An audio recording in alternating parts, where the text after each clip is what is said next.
Hare Krishna. Welcome to all the devotees to our second session of Bhagavad Cosmology. So, in the previous session, that was on the Wednesday, we briefly discussed from the first chapter of the fifth canto that Privrat Maharaj, expanding himself as the second sun, traveling on his chariot, which has got only one wheel, he created 7 ditches, 7 circular ditches across the Bhumandala, because of which the one Bhumandala has been divided into 7 dvipas, separated by 7 concentric oceans. So, among the 7 dvipas, the innermost dvipa is Jambu Dvipa. And today we will discuss about the innermost, the first one and the innermost island known as Jambu Dvipa. So, the discussion about Jambu Dvipa lasts across starting from 16th chapter all the way up to 19th chapter. So 4 chapters are dedicated to describe the Jambu Dvipa. So in the previous session also we have seen that within our entire 3D universe, the lower half is filled with Garbhodaka ocean. Just above the Garbhodaka ocean we have the Bhumandala, the circular disc kind of thing. As you see from the top, that circular disc looks like this. So within which there are so many circular, what we can say, islands. Among them, the innermost one is Jambu Dvipa. So same thing is again mentioned in the 16th chapter, verse number 5 and 6. As you see from the top, the entire Bhumandala looks like a lotus flower, containing 7 islands, which are similar to the 7 circular coverings of the lotus flower. And among them, among the 7 circular coverings, the innermost circular covering is Jambu Dvipa, which is compared to the whorl of the lotus flower. And it spreads to a width of 100,000 yojanas. So this is mentioned in the direct shloka, only the very first shloka speaks is this one. Yovayam Dvipa Kuvalaya Kamala Kosha Bhyantara Kosho Niyuta Yojana Vishala Samavartulo Yata Pushkara Patram. The entire Bhumandala looks like Pushkara Patram, the lotus leaf, and containing 7 dvipas, which are like Kuvalaya Kamala Kosha Bhyantara Kosho. All the 7 dvipas of the entire Bhumandala, which looks like a circular lotus leaf, are like circular coverings made by the combination of so many lotus petals. Among them, Kosha Bhyantara Kosha, the innermost circular covering, the centralmost circular covering is of Niyuta Yojana Vishala. In Sanskrit, Sahasra means 1000, Ayuta means 10,000, Niyuta means 100,000. So Niyuta Yojana Vishala, the width of this innermost circular covering is about 1 lakh yojanas or 100,000 yojanas. And it is Samavartulo. In all directions, it is Samavartulo. That means it is circular. It is neither square. In Sanskrit, square is called as Chaturasram, Dirgha Chaturasram, rectangle. But it is said as Samavartula. Vartula is generally circle. And Sama is, it is an equal circle. Something like that. Yata Pushkara Patram, just like a lotus leaf. The Jambu Dvipa is also like a lotus leaf. The entire Bhumandala is also like a lotus leaf. So in that way, we can see. So here is one example of a flower consisting of multiple layers of petals. So here you can see. This is how the Bhumandala looks. This is one set of lotus petals in one circular covering. Another set of lotus petals in another circular covering. Another set of petals in one covering, like that. The innermost region is compared to Jambu Dvipa. So this is how Srimad Bhagavatam gives an analogy with which we are familiar, so that we can understand how does the Bhumandala look like, as you see from the top. So this is how the entire Bhumandala looks like, as you see from the top. These are different images of the entire Bhumandala. And this is a lotus consisting of so many petals, etc. The innermost area, which is like the orl of the lotus, this portion is Jambudvipa. In the middle of Jambudvipa, we have Mount Meru, which is like the pericap of the lotus. So this is Mount Meru in the middle of the Jambudvipa, which is surrounded by so many layers of the petals of the lotus. Here you can clearly see. This is Jambudvipa, this entire area. In the middle of that, we have Mount Meru, which is like the pericap of that lotus. So the Jambudvipa, which looks like the orl of the lotus, is round like a lotus leaf. Samavartulo yata Pushkara Patram, and whose width, length and breadth is Niyuta Yojana Vishala, 0.1 million yojanas or 1 lakh yojanas. And this Jambudvipa consists of 9 divisions. This Jambudvipa itself has 9 divisions, which are called as 9 varshas, whose width is around 9,000 yojanas each. That's what Bhagavatam says. There are 9 divisions within this Jambudvipa, whose length and width are 1,000 yojanas, sorry, 1 lakh yojanas, within which there are 9 divisions, and the width of each division is 9,000 yojanas, and which are separated by 8 mountains. These 9 divisions of Jambudvipa are separated by 8 mountains, which acts like the natural boundaries for all those divisions. And these 9 varshas are ruled by the 9 sons of Agnidra. So previously we have seen that Priyavrat Maharaj had divided the Jambudvipa into 7 divisions and gave them to 7 of his sons. The eldest among them was Agnidra. And Agnidra has got Jambudvipa for his rulership. And within Jambudvipa there are 9 divisions, and he had 9 sons, and he had given those 9 divisions to his 9 sons to rule over after his tenure was over.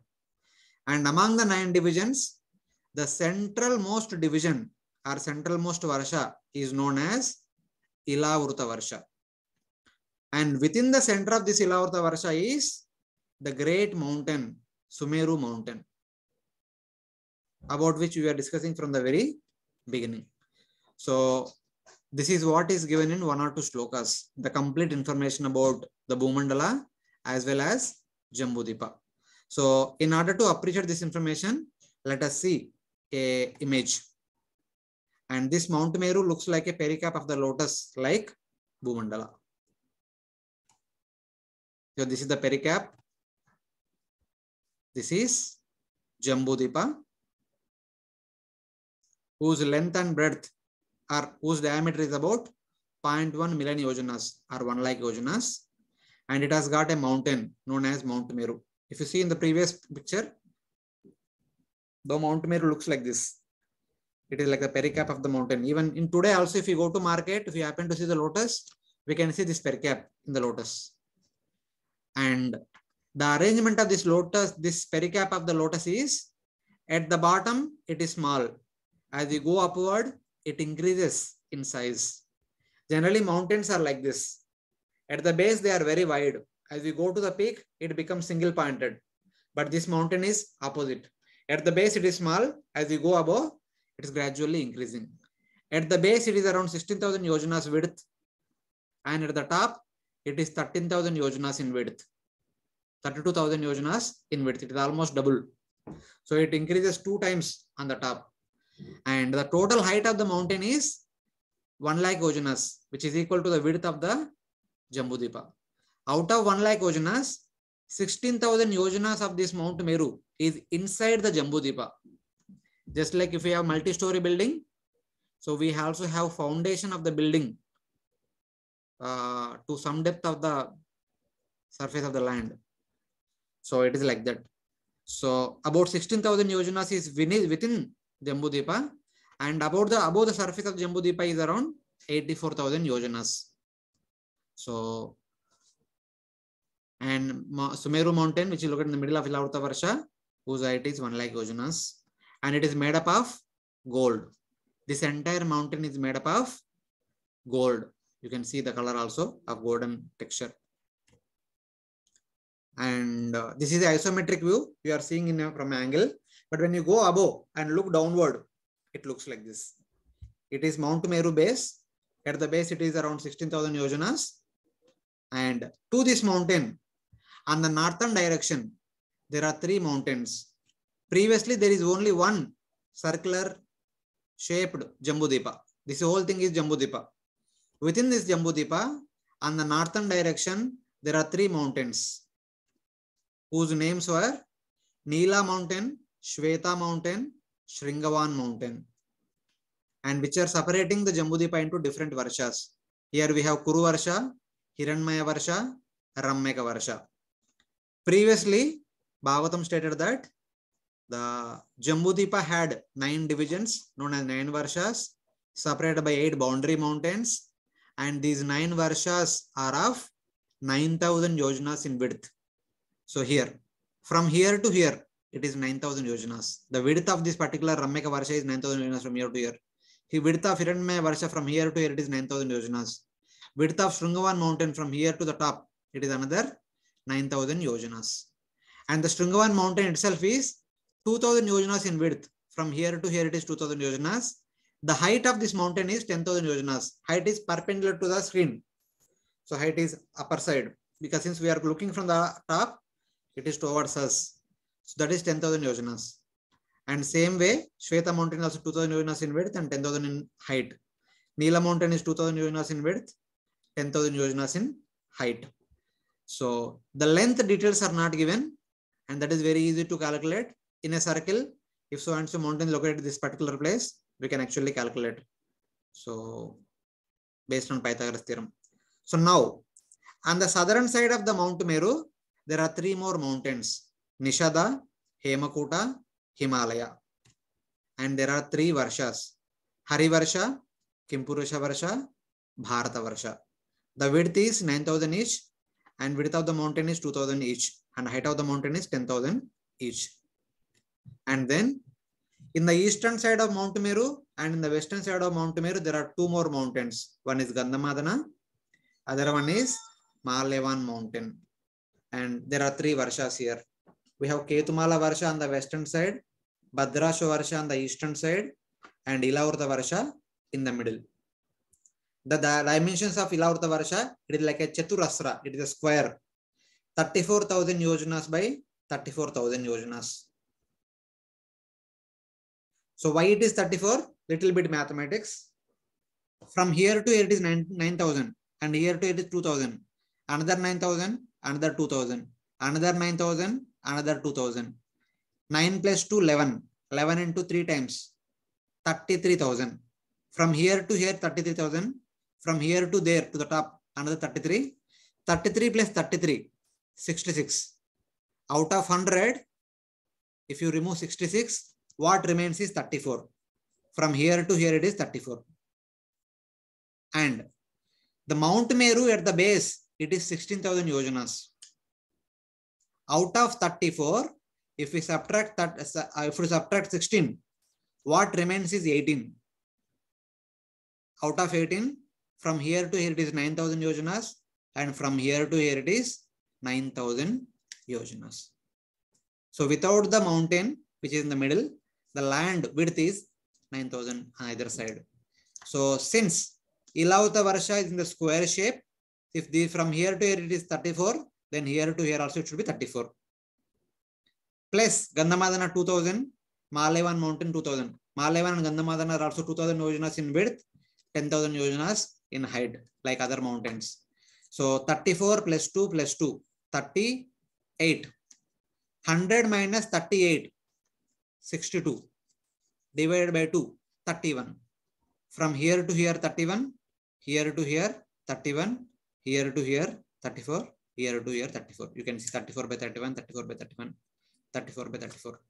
So these are the dimensions of the 9 Varshas of Jambu Dvipa.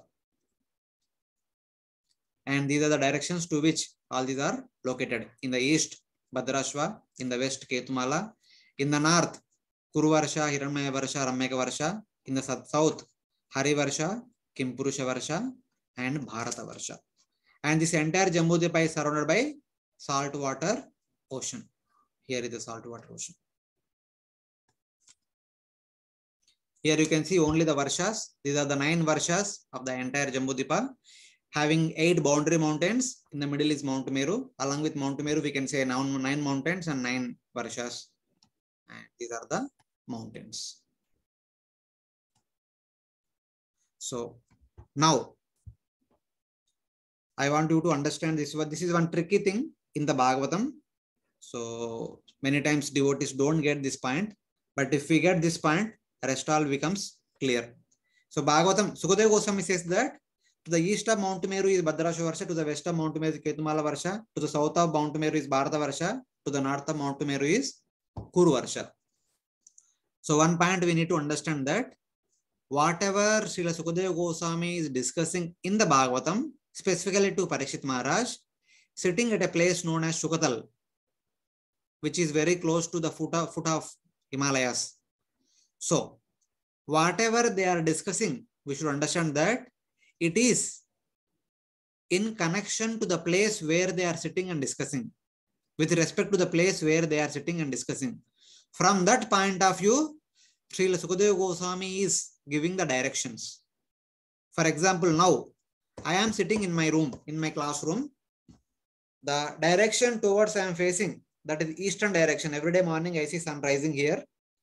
The direction behind me is west, sun sets here. And the direction to my left hand side is north. And the direction to my right hand side is south. So this is what I say in generally. Every day morning to evening, whenever I speak to people, I say east, west, north, south. And there are two more directions to this room. One is upper side, other one is bottom side. We generally don't talk about this up and down side direction with any particular name. And this is the information about the room in which I am there.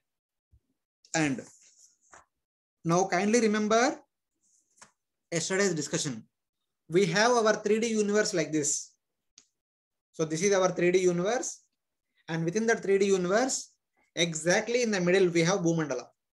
And now what we are doing, we are going to the top and seeing the Bhumandala. So you are in the top here and looking around the Bhumandala will be like circular. But in reality, the Bhumandala is horizontal like this and I am looking from the top. For the universe, the upper side is true north. Later on we discuss, as we go upward, we come to a place known as Dhruvaloka. As we go upward, we go towards Maharloka, Janaloka, Tapaloka, Satyaloka, and then comes universal layers, and then one can go to spiritual world, etc. The upper side of the universe is north. That is perpendicular to this particular Jambudvipa. That is towards me. So I'm seeing towards the screen. So towards me is the north. That is true north. But in this room, the true north is this side. So for the Bhumandala, for a 3D universe, the true north is this side. But as per my experience, the true north is this side. So the Bhumandala should become like this. So this is the true north as per my experience currently here. And the universe should be like this. And within that Bhumandala will be like this. And here it is there. And now Sukadeva Goswami is talking about east, south, west, north. Same thing you see here. So this is our universe. And this is our Bhumandala. The true north is upper side. So this is our Bhumandala, upon which the sun was traveling like this.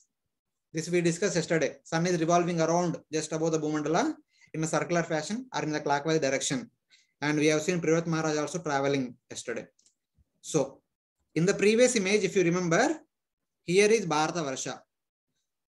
Within this Bharata Varsha, somewhere very close to Mount Himalayas and on the place known as Shukatal, Sukadeva Goswami speaking Bhagavatam to Parikshit Maharaj. From that place, from that point of view, this is east, where they get to see the sun early in the morning while he rises. And then,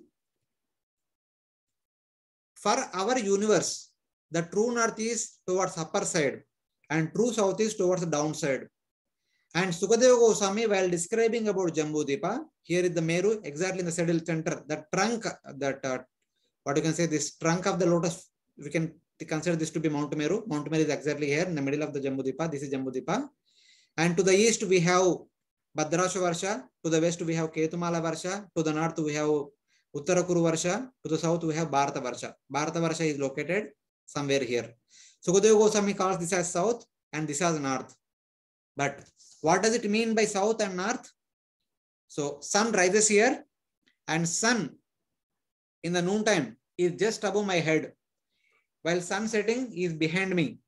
In the midnight, 12 midnight, sun is exactly below my feet. So from Sukadeva Goswami's point of view, Sukadeva Goswami Parikshit Maharaj sitting here in somewhere in Bharata Varsha.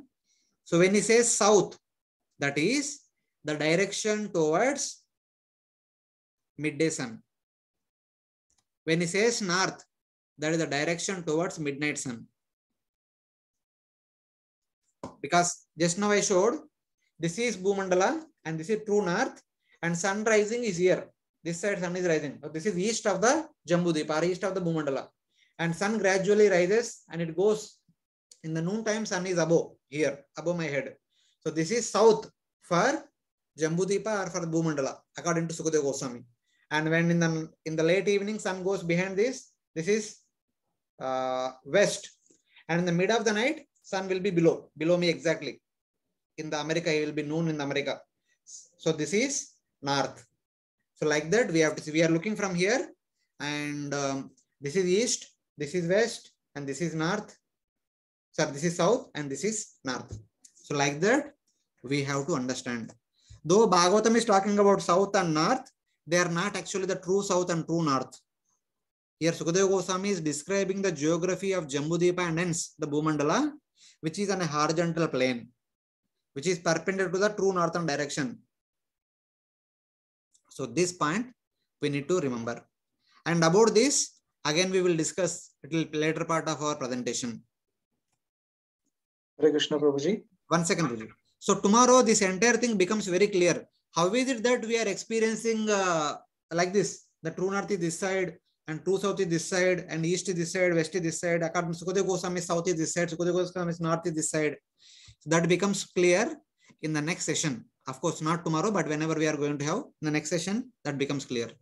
Yeah, yes, Prabhu.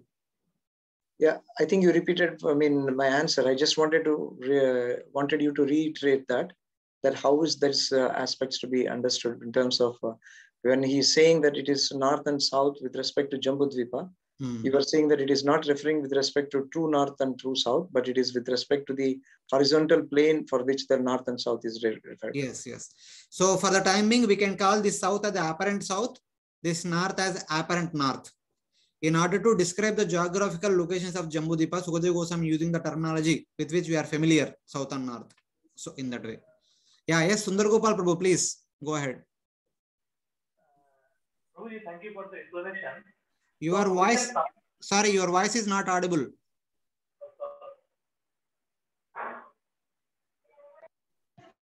Hare Krishna, is it audible? Yes. Yes. So to summarize the understanding, whatever you now said, that we are considering the Bhumandala as a two-dimensional field, a two-dimensional circle. And in that, the two dimension, the north, south, east, west is defined as Shukdev Goswami has given. And when we consider the entire universe as a three-dimensional, then the up and down become the true north and true south. Am I right? My understanding is right or wrong? The universe is three-dimensional. But since you are looking at the upper surface of the Bhumandala and specifically only the Jambudvipa, you will see it as a circular plane, which will have only two-dimensional, X and Y. But the Z is in the perpendicular direction that we can see only in the 3D universe. But since currently we are only discussing about what is there on the surface of the Bhumandala, different divisions, etc. So on a surface, we only have the description with respect to two dimension only. There is no need to talk about 3D.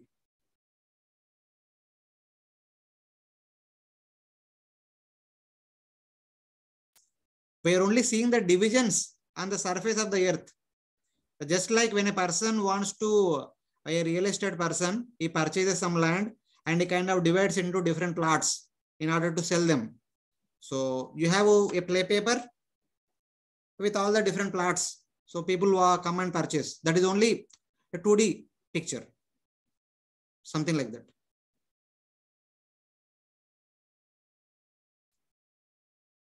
Is it clear, Prabhu? Prabhuji, this Bhumandala is not globe. Is it like globe or only flat surface? What is it? See, Prabhuji, I'm sorry for telling like this. I hope you were there in the last class. Yes, I was there. So Prabhuji, we were discussing from the very beginning. The Bhumandala is like a lotus leaf. Lotus leaf. Okay. So, I mean, I don't have to go into more details. Lotus leaf we might have seen many times. We have been to many pilgrimage places. So many places we might have seen the lotus leaf. It is a plane, circular disc-shaped plane. It is not a globe. And every image I am showing a simple plane only. This entire plane is Bhumandala. You can see here, Bhumandala with 7 Deepas. This is not a globe. It is simply plane. And just now we discussed Samavartulo Yata Pushkara Patram.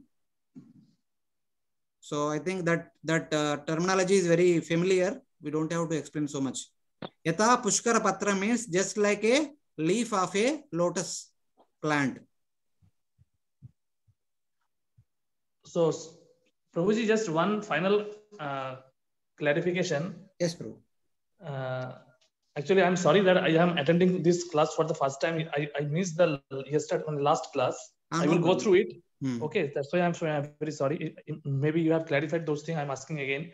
I just want to clarify one thing, that when we heard that the in Varaha Avatar, Varahadev has rescued the earth from the Garbhodaksha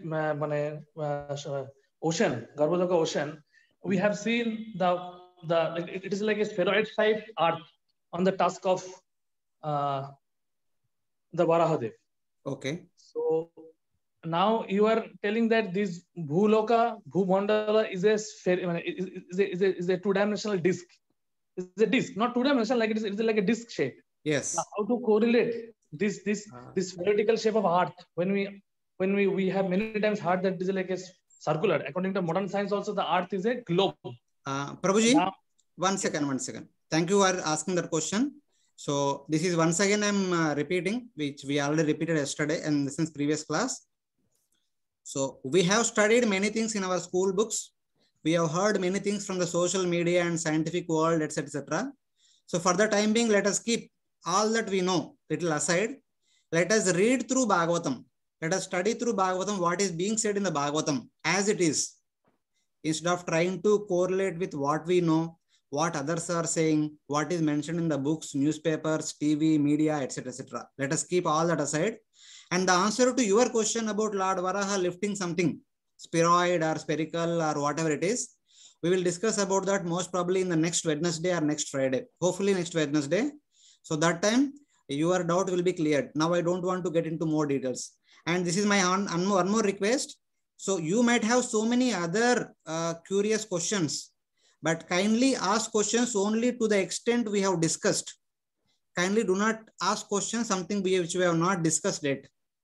And whatever questions you might have, those questions are not addressed in our discussion. So later on, in due course of time, still they are not addressed, then you can ask those questions. So this is my humble request to all the devotees. So because all these questions will be addressed in the future classes, if we start discussing about them, our time will go in those things. And if I mention them also, it does not make sense because our Bhagavatam goes step by step building very nicely. For example, when an artist, a painter, if he wants to paint, first he prepares the stand, puts the board, puts a white paper, and puts the clips on the 4 sides, then puts the dots, then lines, then circles, rectangles, with triangles, and then starts filling with the colors, different colors. At the end, you get the complete picture. And if you are trying to expect the complete picture in the very beginning itself, so we don't get it. So now currently we are actually adding one by one to our drawing. So I request all of you to be patient and try not miss any classes in between. So request you to follow along with me so that we'll get some appreciable, good looking image by the end of our discussion. So thank you very much. There are some things are very, what do you say, very technical, difficult to imagine, difficult to understand. But don't worry, because these things keep repeating in our discussion. As you go further, then they become clear. At the first instant, it may not be clear. And many devotees get confused at this point only. These directions, sometimes, many times, devotees may not get. Because when we hear north, then we generally understand north. When we hear south, we generally understand south. But we need to pay a little attention. Okay, it could be north, but it is what exactly north according to Sukadeva Goswami. Just like we read in Bhagavatam or Bhagavad Gita, Atma. Sometimes Atma is used for body, sometimes Atma is used for mind, sometimes Atma is used for Ahankara, sometimes Atma is used for soul. So we need to see according to the context how and why they are using. So we need to be, we should not go literally directly many times. We need to go through contextually. So kindly be with me.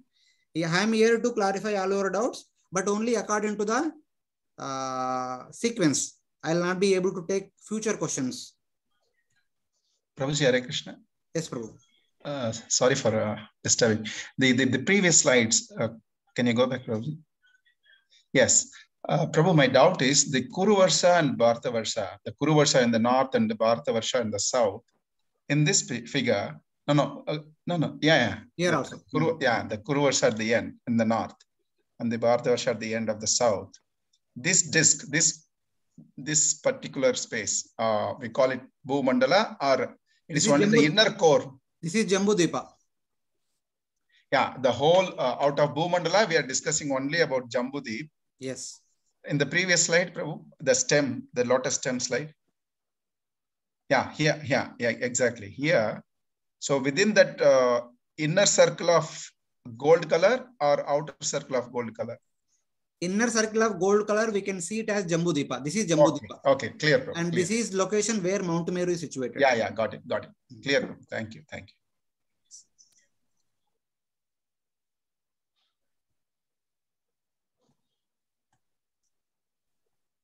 So this is Jambudvipa.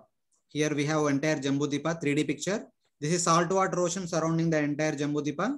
And within Jambudvipa, we have so many mountains. This is Bharata Varsha. This is Himalaya mountain. Kimpurusha Varsha. Hemakuta mountain. Hari Varsha. Other mountains. And here is Bhadrasha Varsha. Ketumala Varsha. Ilavrta Varsha. Here is one mountain. Here is another mountain. Here 3 more mountains on the other side. Can you kindly zoom? Can you kindly zoom this up so that we can take a little closer view? Zoom. We'll get, Prabhuji, in the future, you will get some more images. Okay. Zoom. So this is the entire saltwater ocean surrounding Jambudvipa. And here it is the Mount Meru. The Mount Meru is Golden Mountain, which is above the surface of Jambudvipa to a height of 84,000 yojanas. If you remember Bhagavad Gita chapter 10, Meru Shikarina Maham. Among the high-peaked mountains, I am Meru. With respect to the height, the Mount Meru is the topmost. 84,000 yojanas. It is very high. The Himalayas are 10,000 yojanas in height. Stavaranam Himalaya, something like that. So here you can see, this is another picture which is drawn to the scale. Here we have the entire Mount Meru, and these are the mountains on the southern side, northern side, eastern side, western side. This is Ilavrta Varsha, this is Mount Meru, etc. So Vayu Purana gives a verse describing the shape of Jambudvipa. Dhanurva samste jajnaye dve varshe dakshinottarat dirghani tatra chatvari chaturasram ilavrutam. So 2 varshas in north and south are bow shaped. Dhanurvat stamtite gneye dve varshe dakshinottarat. On the south and the north, 2 varshas are like Dhanur, bow shaped. Dirghani tatra chatvari. 4 varshas are long. Chaturasram ilavrutam. Ilavrta Varsha is square. And the next verse talks about the other 2 varshas are shaped like bows on the end, but they are also going long, running horizontally and enters the sea. And Siddhanta Shiromani Srila Prabhupada quotes in Chaitanya Charitamrita Madhya Leela chapter 22:18. He also talks about the 9 divisions of Jambudvipa. There are 9 kandas known as Bharata, Kinnara, Hari, Kuru, Hiranmaya, Ramyaka, Ilavrta, Bhadrashva and Ketumala. These are different parts of Jambudvipa. A valley between 2 mountains is generally called as Kanda or Varsha. So these are 9 kandas or 9 varshas. Varsha or Kanda means a valley between 2 mountains. So here you see. Dvivarshe Dakshinottara Damdurva Samsite. This Varsha and this Varsha are bow shaped. 4 Varshas are long. This, and this, and this. Kimpurusha, Hari, Ramyaka, Hiranmaya are long Varshas. And one is Chaturasram Vilavrutam. This is Chaturasram. Square. And 2 Varshas are bow shaped on one end, but running horizontally and enters into the sea. Bow shaped on one end, running horizontally enters into the sea. This is the description of the image of Jambudvipa according to Vayu Purana. So here you can see. This is our entire Jambudvipa with all the 9 Varshas, with all the 9 mountains. And this is Ilavrta Varsha. Here are the dimensions. 9,000, 2,000, 9,000, 2,000, 9,000, 2,000, 34,000. Same thing repeated. 31,000, 2,000, 34,000, 2,000, 31,000. Total 100 here to here and here to here 100.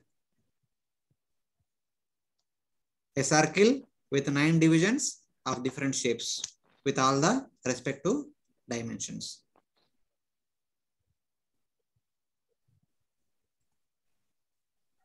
So in this verse, the shapes looks like a yantra, isn't it? Okay. So in the verse number 10, Srila Prabhupada writes a purport in relation to the mountains. Here the mountains are with a width of 2,000 yojanas and with a height of 10,000 yojanas. 2,000 yojanas wide means 2 into 13, 26,000 kilometers. And 10,000 yojanas in height, that means 10 into 13, 130,000 kilometers in height. From Kashmir to Kanyakumari, at least within India, as per as our experience that we can travel, is about 3,000 plus kilometers. Even from east to west, the eastern side Assam we have and western side we have Rajasthan or whatever it is we can say. That is also another 3,000 plus kilometers. But here the width of the mountain itself is 2,000 into 13, 26,000 kilometers. It is not something ordinary. And the height is 130,000 kilometers. So if we say these numbers to a layman, and they will directly say that, what are you speaking all these fairy tales? Go get lost, like that they say. So Prabhupada writes, there are so many mountains even on this earth. We do not think that the measurements of all these mountains have actually been calculated. For example, there are mountains such as mountains from Mexico to Caracas. We doubt whether their height and length and breadth have been properly measured. Therefore, as indicated in Srimad Bhagavatam by Sukadeva Goswami, we should not try to comprehend the greater mountainous areas of the universe merely by our calculations. According to our modern calculations, at least the modern man says that the highest mountain within our existence is Mount Everest, which is about 8848 meters. That is almost 8.8 kilometers. We can say round figure 9 kilometers. 1 yojana is 13 kilometers. The height of Mount Everest or Mount Himalayas is only not even 1 yojana. It is just 9 kilometers. 9 by 13 yojanas. It's somewhat 0.7 to 0.8 yojanas, somewhat we can say. That is the height of the mountains in our experience. And we are talking about the mountains whose height is about 10,000 yojanas and 84,000 yojanas in height. Then Prabhupada writes, Sukadeva Goswami has already stated that such calculations would be very difficult even if one had a duration of life like that of Brahma. In the previous class, we said that even if one had the time of Brahma's lifetime, still one cannot be able to explain and understand everything about this universe. It is so complex and so big. We should simply be satisfied with the statements of authorities like Sukadeva Goswami and appreciate how the entire cosmic manifestation has been made possible by the external energy of the Supreme Lord. The measurements given herein, such as 10,000 yojanas or 100,000 yojanas, should be considered correct because they have been given by Srila Sukadeva Goswami. Our experimental knowledge can neither verify nor disprove the statements of Srimad Bhagavatam. We should simply hear these statements from the authorities. If we can appreciate the extensive energy of the Supreme Lord, that will benefit us. Instead of trying to doubt them and trying to recalculate, we simply waste our time. Instead, simply appreciate the greatness of the Supreme Lord, that he can do all these things. So, in order to support this, I have 2 slides to quote. Prabhupada is saying that we should simply hear these statements from the authorities and go move on. No need to do our experimental knowledge because our experimental knowledge can neither verify nor disprove the statements of Srimad Bhagavatam. So I have 2 references here. So in the recent past, there are 2 historical conversations that took place. One happened just after the battle of Kurukshetra on the battlefield of Mahabharata, wherein Bhima spoke elaborately on the different subject matters to Maharaj Yudhishthir in the direct presence of Lord Krishna. And according to Mahabharata and also Srimad Bhagavatam, Shri Sukadeva Goswami was personally present in that assembly. And not only Sukadeva Goswami, there are many great personalities who are present. All the great sages like Parvata Muni, Narada, Daumya, Vyasa, Brihadashva, Bharadwaja, Parasharama, Vasishta, Indrapramada, Trita, Gritstamada, Asita, Kashishwan, Gautama, Atri, Kaushika, Sudarshana, they were all present. And many others like Sukadeva Goswami and other purified souls, Kashyapa and Angira and others, all accompanied by their respective disciples, arrived there. So all these great personalities were present in this great assembly where Bhishma spoke elaborately over a month to Yudhishthir Maharaj. Here we can see Narada Muni and other great personalities sitting here. And the next conversation that took place is on the bank of Ganga. Here we have Ganga. Here Sukadeva Goswami is seated on the high seat and Parikshit Maharaj is hearing, and rest all will be hearing by sitting down. So Atri, Chavana and many other persons like Bhrugu, Vasishta, etc., all these people are there. Parashara, Vishwamitra, Angira, Parashurama, Uttaya, Indrapramada, Indmavahu, Medatiti, Devala, Arishtasena, Bharadwaja, Gautama, Pippalada, Maitreya, Aura, Kaushva, Kavasha, Kumbayoni, Dvaipayana, and the great personality Narada. There were also saintly among the Devatas, Brahmanas and kings, Devarshi, Brahmarshi, Rajarshi, Paryas, and special royal orders from different dynasties of sages. So every great person or every well-known person are present in these 2 great assemblies. And here Sukadeva Goswami is speaking something, and there Bhishma was speaking something.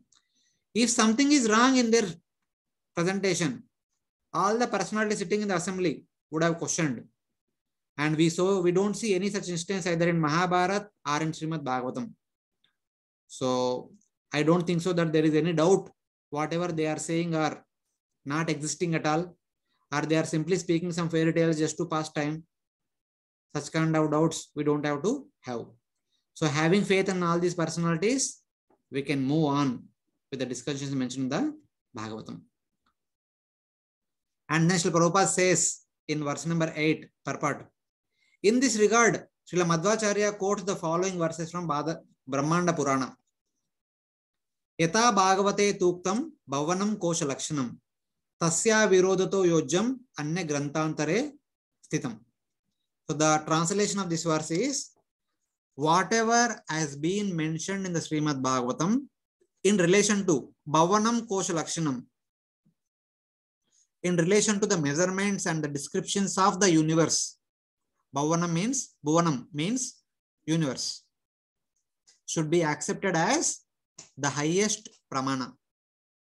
If something is said a little bit differently in the other scriptures, tasya virodato yojyam anya grantantare sitam. If something is said in the opposite way in the other Puranas, but all those details should be interpreted according to the details mentioned in Srimad Bhagavatam, then this word becomes tasya avirodato yojyam anya grantantare sitam. Whatever that has mentioned in other scriptures little differently should be explained in line with the descriptions of Srimad Bhagavatam. Since Bhagavatam is the highest pramana. But in spite of that, Srimad Bhagavatam is the highest pramana. Within Bhagavatam, there are two corrections. Whatever is said in the Bhagavatam, in that there are two corrections. What are they? Mandode Puranam Chaiva Vityasam Kshirasagare.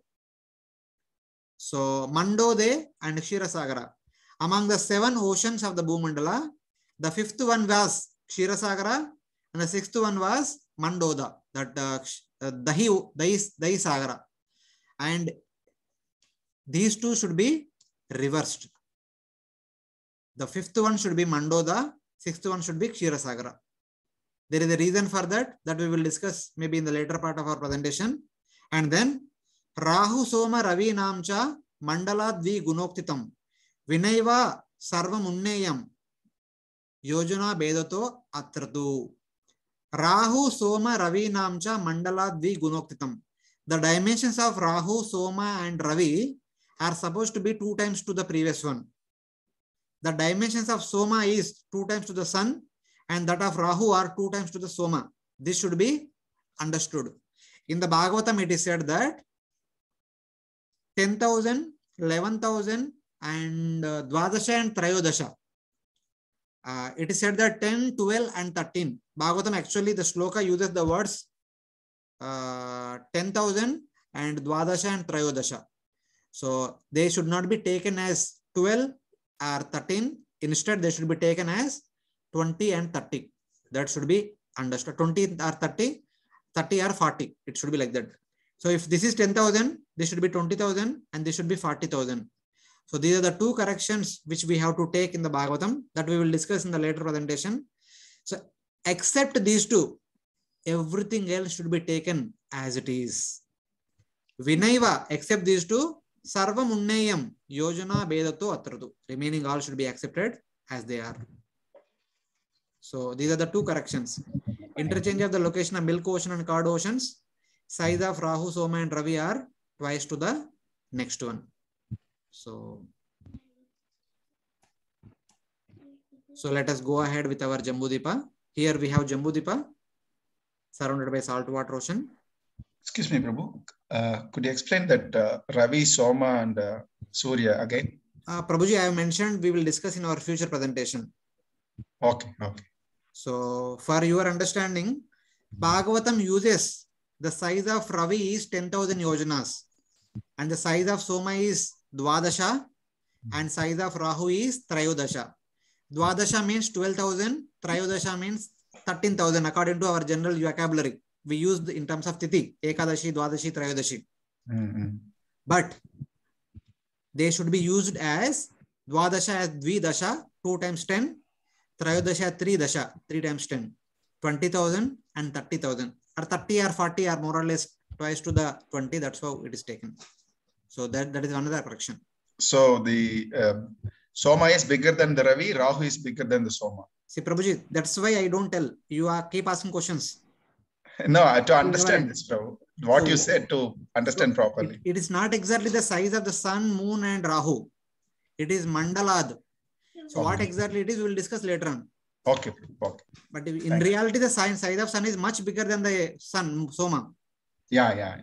So it is not like that. So Okay. what they are speaking contextually, you have to understand. And right now we have not talked about anything sun, moon, soma, etc. So it is not good advisable to go into details. Okay, Prabhuji, thank you. Itna yaad rakho bas. There are two corrections in the Bhagavatam. Even though it is said as Amala ultimate pramana.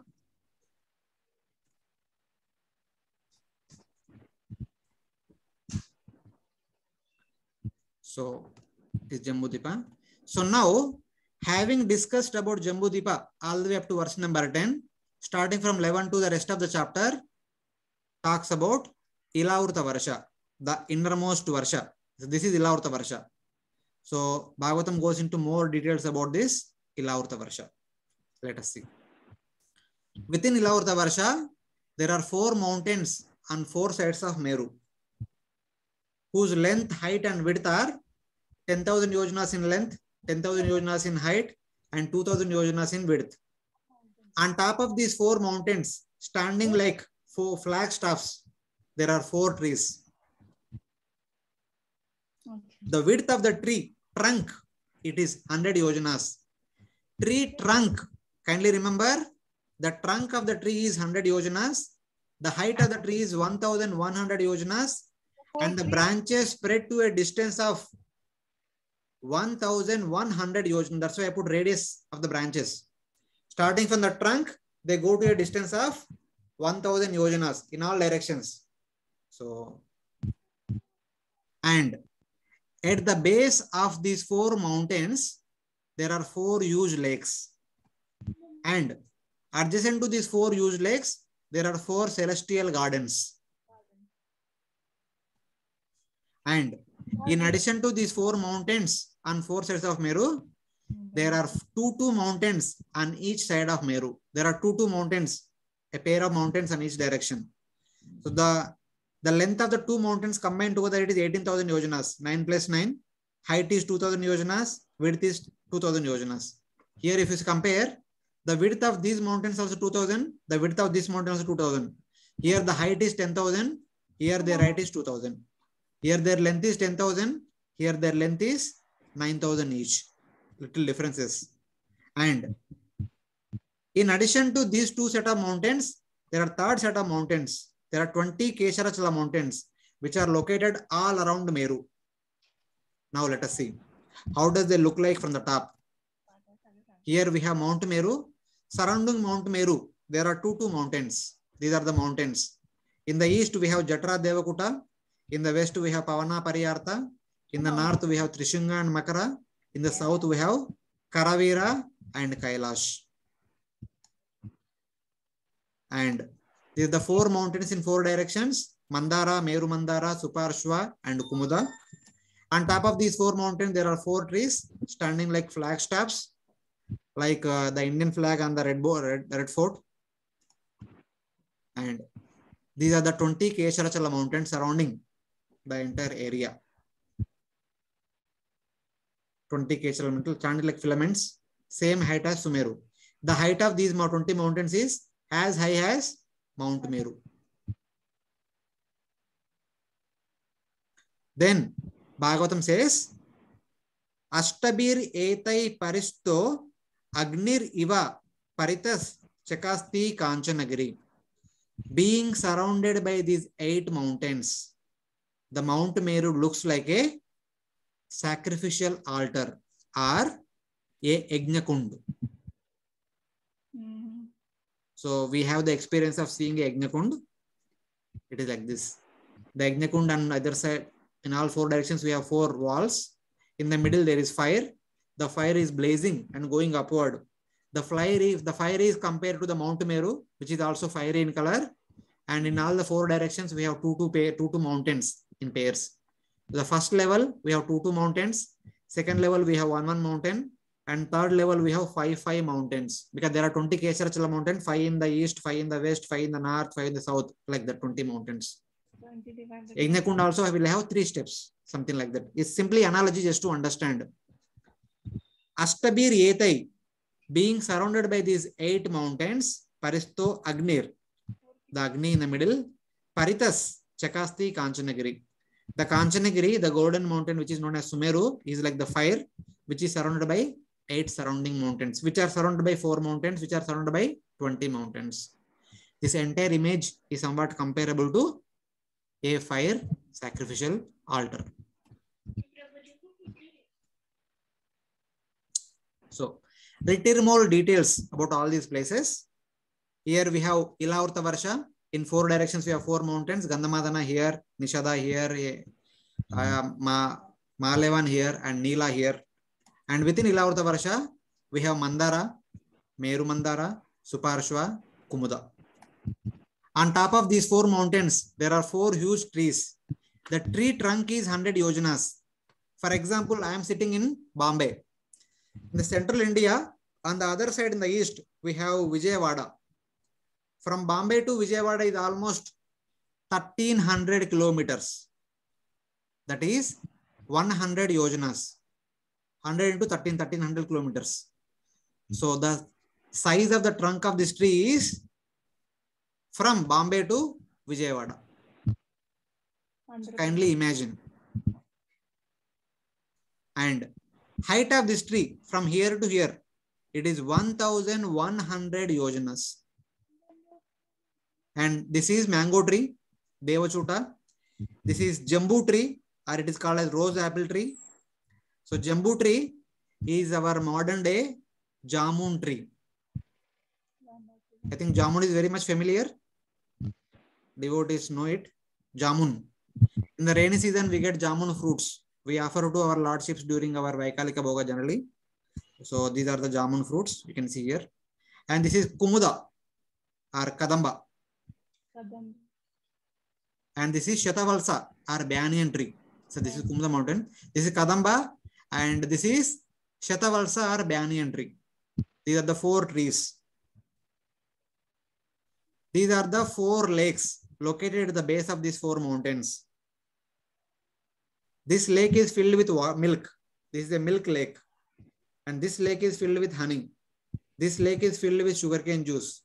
And this lake is filled with pure water. And these lakes are surrounded by 4 wonderful gardens. This garden is known as Nandana garden. This is Chitraratha. This is Vibrajaka. This is Sarvatobhadra. The Devatas, whenever they come here into this place, Ilavrta Varsha, they enjoy along with their accompaniment in these gardens and in these lakes. These lakes and gardens are meant for their enjoyment. And now, the most interesting point is, this mango tree has got so many mangoes without any seeds, without any skin. When that mango fell from the top of the tree itself is 1100 yojanas height. The mountain is 10,000 yojanas. It is almost about 11,000 yojanas height. When it falls on the top of that mountain to the base of the, from the top of that tree, top to the base of the mountain or the base of the tree, the mango breaks open and flows like a river. That river is called as Arunoda river. And that river flows through the entire eastern side of Ilavrta Varsha. This is a river of mango juice. The Yaksha wives who drink the juice of this mango river, their bodies become fragrant, and that fragrance goes to a distance of 10 or 100 yojanas. The fragrance goes to longer distance just by drinking the mango juice. So that is the greatness of this tree. Next, jambu fruits. When these fruits fall from the top of the tree, they break open and they flow like a river known as Jambu Nada river. The greatness of this river is that as the river is going on, moving on either side, whatever sand is there, when the sand becomes moistened by the river juice, the Jambu Nada river juice, and eventually it becomes dried by sunlight and air or wind, those sand particles becomes gold. And all these Yaksha ladies who are living in this entire area, they will take this gold and convert that into wonderful golden ornaments and they wear it very nicely. They have gold very nicely on the bank of the river itself. They don't have to dig the earth for gold mine. And then Kadamba tree had got unlimited honeycombs. And there is so much honey, the honey falls down and flows like a streams. There are 5 huge streams filled with a lot of honey. And people whoever drink this fragrant honey, their bodies emit a wonderful fragrance which goes to a distance of 1 yojana or 10 yojanas like that, to a long distance. And then the most interesting thing is that this banyan tree has got hundreds of roots, and every root is the source of one stream. In one stream, there is milk. In one stream, there is yogurt. In one stream, there is honey. In one stream, there is ghee. In one stream, there is sugarcane juice. In one stream, there is molasses. So like that, whatever a person need for their bodily maintenance, everything is naturally available in the form of river streams. Here in Ilavrta Varsha, people no need to go to office and work very hard from morning to evening in order to earn their livelihood. Whatever they need, everything is naturally available and abundantly available. They just have to go to those rivers and accept it whenever they are hungry. That's all. Even Bhagavatam goes to the extent that even clothes are also available in the form of streams. So it is like that. You can see here gold is naturally available, all the eatables are naturally available, honey is naturally available, etc. Everything is available. If they feeling like to have juice, mango juice is abundantly available. What else one want? And then the 8 mountains surrounding Mount Meru. The 20 mountains surrounding the entire area. This is Ilavrta Varsha. Different mountains, different gardens, different lakes, different facilities. All together, it is a wonderful, prosperous area where people no need to work. They have everything abundantly available at their disposal. And in this purport, Srila Prabhupada writes, the miserable conditions of this material world can be corrected by a sufficient supply of milk, yogurt, honey, ghee, molasses, food grains, ornaments, bedding, sitting places, and so on. This is human civilization. At the end, ultimately, we want all these things only, nothing more than this for our maintenance or survival. But in Ilavrta Varsha, everything is naturally available in the form of water streams, the river streams. They don't have to go to work, don't have to earn money, and they don't have to go to market and purchase all these things. Everything is naturally available. What else they want? Prabhupada gives a corollary with respect to our place. Ample food grains can be produced through agricultural enterprises. By agriculture, food grains are naturally available. Profuse supply of milk, yogurt, and ghee can be arranged through cow production. By maintaining cows, we can have milk, yogurt, ghee, and other cow products. Abundant honey can be obtained if the forests are protected. If we take care of the forest, we can have unlimited honey, which is the best and suitable medicine for all our diseases. Unfortunately, in the modern civilization, the men are busy killing cows that are the source of yogurt, milk, and ghee with organized slaughterhouses. They are cutting down all the trees that supply honey and that keep the health of the environment in the proper order for expanding forests and industrialization. And then by opening factories to manufacture nuts, bolts, automobiles, and wine instead of engaging in agriculture. In the past, people are busy doing agriculture. In the present, or even so in the ancient past, people were busy performing agriculture. In the recent past, people were busy in the factories and industries. So nowadays, people are busy with computer. And how can people be happy without cow protection, without forest protection, without agriculture? They must suffer from all the misery of materialism. This is not human civilization.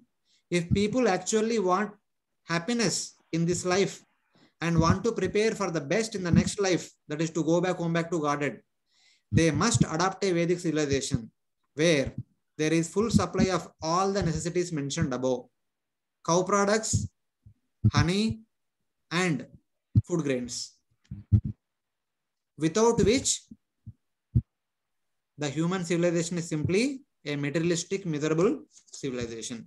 Like that, Prabhupada actually draws comparison with respect to the Ilavata Varsha and our place, the place where we are living currently. Roji, can you just show the previous slide for a minute?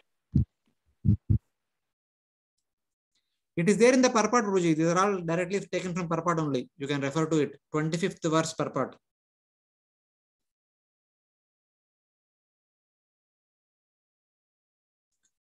So this is the image of the entire Ilavrta Varsha. Here we have Mount Meru in the middle, surrounding 8 mountains, and then surrounded by 4 mountains. On top of the trees are there. At the base there is lake and gardens, etc., etc., etc., and 20 Kesharachala mountains surrounding the entire area. This is Ilavrta Varsha.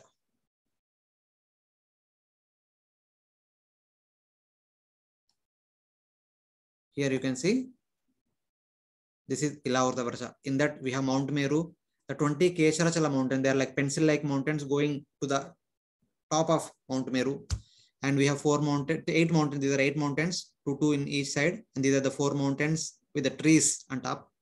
These are the, here you can see more clearly, 4 mountains whose height is 10,000 yojanas in height, and 4 trees, and 2 mountains on each side whose height is 2,000 yojanas only. Here we have garden, lake, and this is the river.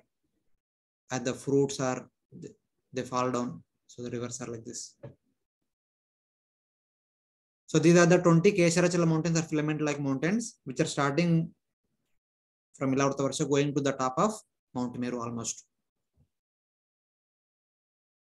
These are the 20 Kesharachala mountains. So now, this is like isometric view. When you see the same Jambudvipa from front side, you stand here and look into it by cutting this Jambudvipa here. If you cut Jambudvipa exactly in the center, how does the cross section of this Jambudvipa look like? That we will see. And going to the left hand side, when you cut exactly in the middle here, and when you see toward Jambudvipa, how does it look like? That images you see. This is the front view. Front view means you have come here. You are standing in front of Bharata Varsha, and you have cut Jambudvipa exactly in the middle, and now you are seeing it. You see Bhadrashva Varsha here, this side Ketumala Varsha. Here we have Gandhamadana mountain. Here we have Malevan mountain. In the middle we have Mount Meru. Here we have silver mountains, the two mountains on either side. So silver mountain, they are made up of silver.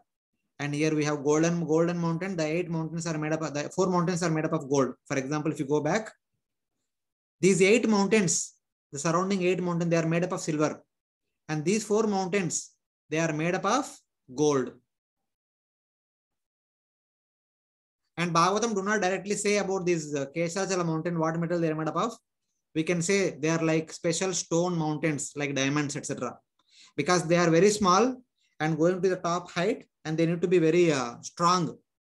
So they cannot be some ordinary mountain. So we can take them as gold, the rock solid golden mountains. I mean, not gold, rock solid diamond mountains. These are silver, these are golden, these are diamond type of mountains. We can say like that. And these are the diamond, these are the mountains of the Jambudvipa. So the boundary mountains. So this is the front view. These are the dimensions, all dimensions. From here to here, 31,000. This is 2,000. Here to here, 9,000, 6,000 Mount Meru. Then 9,000, 2,000, 31,000, etc. The height of Mount Meru is 84,000 above and 16,000 below. And below means within Jambudvipa. And this is left side view. So you can see the same things. Within Ilavrta Varsha, we can see silver mountains, golden mountain, diamond mountain, and boundary mountains. And these are the Varshas: Bharata Varsha, Kimpurusha Varsha, Hari Varsha, this is Ilavrta Varsha, Ramyaka Varsha, Hiranmaya Varsha, Kuru Varsha. Just for information sake, when you look from the front side, how does it look like? This is the shape of Jambudvipa in all directions. These are the dimensions, of course. 9,000, 2,000, 9,000, 2,000, 9,000, 2,000, and 34,000, like remaining all same. Then Bhagavatam says, on top of this Mount Meru, above, upper portion of this Mount Meru, there are 8 townships of the 8 Lokapalas, 8 direction deities. So kindly remember, the width of the upper portion of this mountain is 32,000 yojanas from here to here. And these are the 8 townships of the 8 devatas. In the east, Indra has his township known as Amaravati, Agni is Tejavati, Yama Samyamani, Niriti is Krishnangana, Varuna Shraddhavati, Vayus Gandhavati, Kuveras Mahodaya, Lord Shiva's Yashovati. And in the middle, Brahma has his township known as Manovati. The dimension of Brahma's township is 10,000 by 10,000. It's a square. And the dimension of all the other 8 devatas townships are 2,500 by 2,500. Again, they are also squares. Because the total width is 32,000 from here to here. So we can very well have 10,000 in the middle, 2.5 here, 2.5 here. The total will be 15. And again, remains 17 is there in between gap. So something like that. Excuse me, Prabhu. Yes, Prabhu. Prabhuji, this Brahmaji is known as Vairaja Brahma or Chaturmukha Brahma? Vairaja Brahma. So forget about Vairaja Brahma, Chaturbhuja Brahma, but this is not Brahma's eternal abode. Brahma actually stays in the Satyaloka, which is much above the universe, I mean, within the universe at the topmost place. This is their township. So for example, in ISKCON, our ISKCON leaders, all the JBCs, during Diwali time, they meet at a particular place, many times in Tirupati, sometimes in Juhu temple here in Mumbai, sometimes at other places for their and off-yearly meeting. Something like that. All the devatas also once in a while, in order to discuss how things are going on in the universe, they come here. So when they come here, they have their respective townships to reside. But eventually they all assemble in Brahma's Manovati and they discuss about the universal management. It's like a conference place, is it? Yeah, it is like that. Townships for some retreat and some for meeting purposes, etc. Like we have Govardhan Eco Village. All the devotees from Mumbai, they go once in a while to GV and spend some time roaming around and also conducting some meetings for both purposes. Okay. Thank you, Prabhu. Thank you. Yes, Prabhu. So this is how the townships look like. Of course, these are animation images. So you can see this is how their residences are like.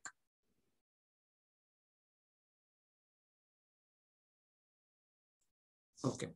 So we have discussed the whole 16th chapter about the various aspects of Jambudvipa, its different divisions, different varshas, different mountains, their dimensions, and specifically we discussed elaborately about Ilavrita Varsha with its different facilities that are available, and also on top of Mount Meru, the 8 devatas, 8 direction devatas along with Lord Brahma have their townships. They are only some kind of recreation centers or some meeting places, etc. They are not their permanent residential quarters. So these are few details about Jambudvipa. And any devotees have any questions in relation to Jambudvipa, we'll take. Even in relation to what we discussed in the last class about the divisions of the Bhumandala by Priyavrata Maharaj, that also welcome, but not some future questions. Prabhuji, I have a small doubt. You mentioned Maharaj Priyavrata, he was using his chariot which has one wheel, which extend and then shrink, isn't it? The axle will extend as well as shrink, isn't it? Not axle. The chariot will itself enlarge twice to the previous one if he going outside, and if he's coming inside, it will become half of the previous size. The entire chariot, along with the wheel and himself. Okay. So similarly, proportionately, the dia of the wheel also will enlarge and then shrink. Yeah. Not only the dia of the wheel, we are interested in the width of the wheel. At the base, the width of the wheel increases. Okay. When you say dia of the wheel, it is a circumferential dia. Correct. That is nothing to do with us. Only the base which is touching the ground is making the difference. Okay. The tire portion. Okay. Tire portion. Thank you, bro. Thank you. Yes. Hare Krishna.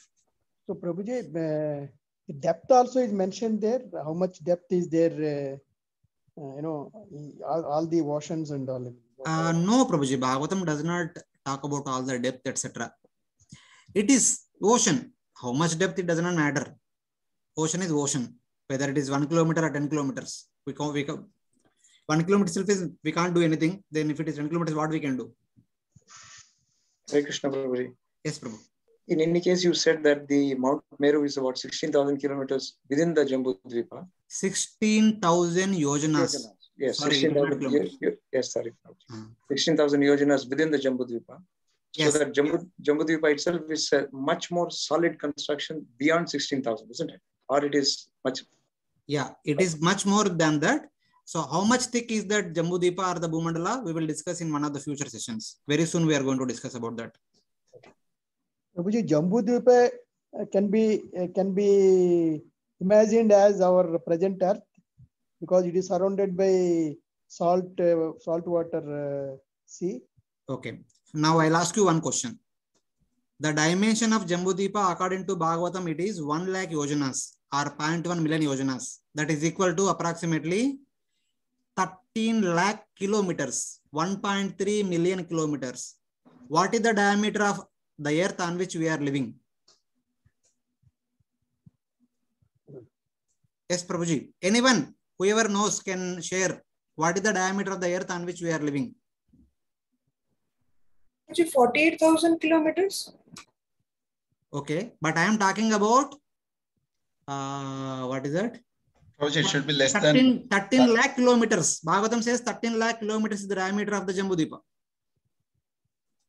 Prabhuji, as per our, what you call, Prabhuji, the normal physics, it's almost like 12,500 kilometers approximately. Yeah, 12,000 kilometers. So the diameter of our earth is 12,000 kilometers. The diameter of Jambu Dvipa is 13 lakh kilometers. So both are not same. So Jambu Dvipa is not our earth. That's what the earth is like a very fragmental portion of the entire Jambu Dvipa comparing with 13 million. Yes. Thank you. Prabhuji, you are able to get it? Yes, Prabhu. What I am trying to say? Yes, Prabhu. Yeah, thank you. Any other query from any other?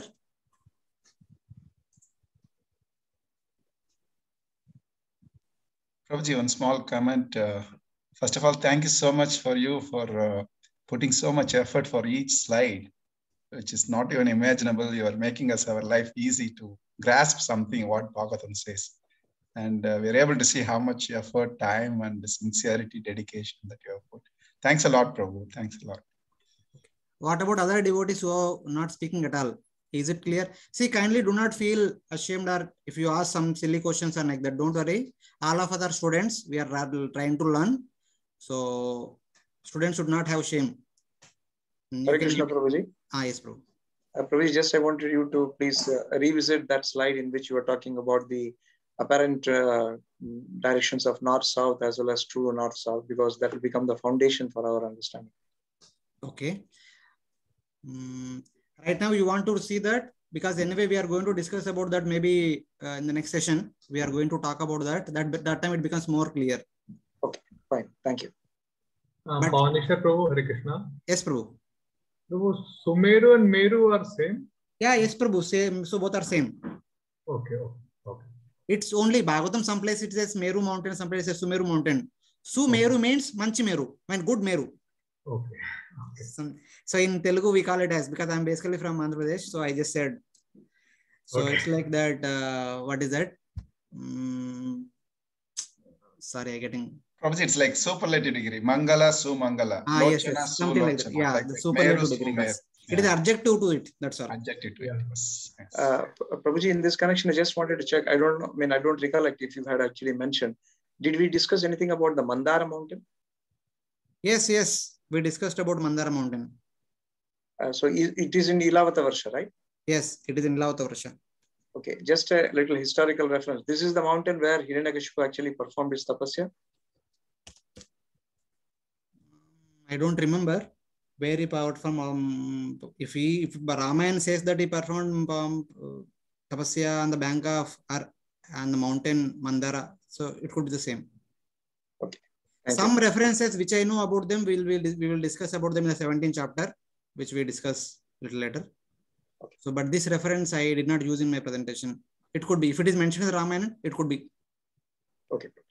Prabhuji, similarly, the Gajendra Moksha, the Trikuta mountain, somewhere near to that Sumeru, one of those 20 mountain you mentioned, no, somewhere there, I think. So I forgot actually. Actually, many devotees get that doubt. It is not. See, kindly see, from here to here, it is only 9,000 yojanas. If you remember. Yeah. Out of which the base of this mountain is 2,000 yojanas. The base of this mountain is 2,000 yojanas. And Vayu Purana says, here there is a land of 1,000 yojanas, 2,000 mountain, again 2,000 land, 2,000 mountains, again 2,000 land. Within this 2,000, there is a small pencil-like mountain whose width could be very small, not even, it could be much less than 1,000, maybe some 50 or 100, something like that. That much only we can give. And according to Bhagavatam, Trikuta mountain at its base, it is 10,000 yojanas. And its height is also 10,000 yojanas. Yes. But here the Trikuta mountain among the 20 Kesharachala mountain, the base is very small. The height is 84,000 yojanas. So this is not the same Trikuta mountain of Gajendra. Yes. It cannot be here. Yes. Yeah. Clear, Prabhu. Clear. Thank you. So, Prabhuji, during your discourse, will you also tell those places also? Which places? About the Trikuta mountain? No, also, Prabhuji. No. We are only discussing what is there in the 5th canto of Bhagavatam. Oh, okay. Fine. So we are not discussing about many other things that are there in the rest of the Bhagavatam. Maybe some references we may draw here and there, which are very well known, but not everything. Okay. Even the Kshirosagar and those locations also will not be discussed. We will discuss. Okay. Since it is there, we will discuss. Thank you. Any other questions regarding to Jambudvipa? Yes. Hare Krishna, Prabhuji. Little louder, Prabhuji. Your voice is not audible. Hare Krishna. Yes, Prabhu. Is it clear? No. Still not audible. Hare Krishna, Prabhuji. Yes, Prabhu. You come close to your microphone. Yes. Hare Krishna. Actually, I want to understand that this Gandhamadam mountain that you have talked, is it the same mountain where from where that mountain that Hanuman has picked up for finding out the Bishalya Karuni? I don't know, Prabhuji. All those details are not mentioned in the Bhagavatam. Okay. See, I'm sorry to say all these things. See, I'm not expert in this area. At the same time, I'm just trying to present what is there in the Bhagavatam. So there could be many other stories. All of you might be curious to know where is what, etc. So I'm sorry, I'll not be able to help you in those details. Just one small understanding, Prabhuji. The mountain which was used for churning the milk ocean, that's also in the Ilavata Varsha, or it was a different one? We will discuss about it a little later. Okay. Thank you. Another last question from my end is that whether this ocean that you were telling that that salt ocean surrounding the Jambudvipa, whether this ocean is like a floating ocean at that plane of that Jambudvipa plain? Any understanding? Like, can you shed some light? Like, how shall we conceive these oceans are like floating at that plane of the Bhumandala plane? No, Prabhuji. Currently, I'm staying in Mumbai in Girgaon Chowpatty, very close to our temple, Sri Radha Gopinath temple. Just a furlong distance, about 100 meters or 150 meters, we have Arabian Sea. If you go in that ocean, after some time, maybe after few hours or few days, we go to Africa. So that side Africa, some land is there. Here some land known as India is there. In between some ocean is there. And beneath the ocean, the land which is connecting India and Africa. And similarly, the saltwater ocean which is surrounding Jambudvipa, on the other side of the saltwater ocean, there is second island, Lakshadweepa, like Africa. So just like how the current Arabian Sea is existing in the western province of India. Similarly, the saltwater ocean is existing surrounding Jambudvipa. Same way we can understand. We don't have to imagine whether it is floating or how they are connected, etc., etc. Okay, Prabhuji. Okay. Down below, the Bhumandala is there. There is a huge impression is made by the chariot wheel of Priyavrat Maharaj. That impression is filled with water. The connecting earth is there down below the water. So there is no question of floating and disconnection, etc., etc. Nothing like that. Simple. Whatever we generally conceive, generally we see. Same observation we can see here. Okay, Prabhuji. Thank you. Thank you so much. Thank you. Any other questions from any other devotee, please? Kindly, because I'm not starting the new section since we have already come to 9:30. The next section will take some time to explain and elaborate. So next we will be discussing from chapter 17, from verse number 1 to 10 talks about the descent and the flow of the river Ganga in Jambudvipa. So Ganga travels all through these 9 varshas of Jambudvipa. So that is explained in the next chapter that we will discuss in the next class. So, but before closing today's session, if still other devotees who have not opened their mouths, please, if you have any questions, you can ask.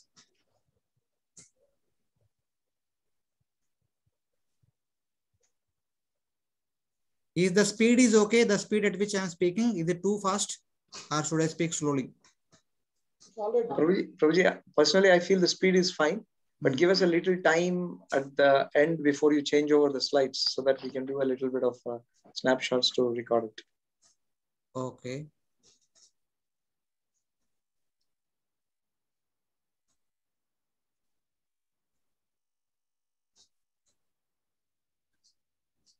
Okay, thank you very much. If there are no questions, we'll stop here for today's discussion. So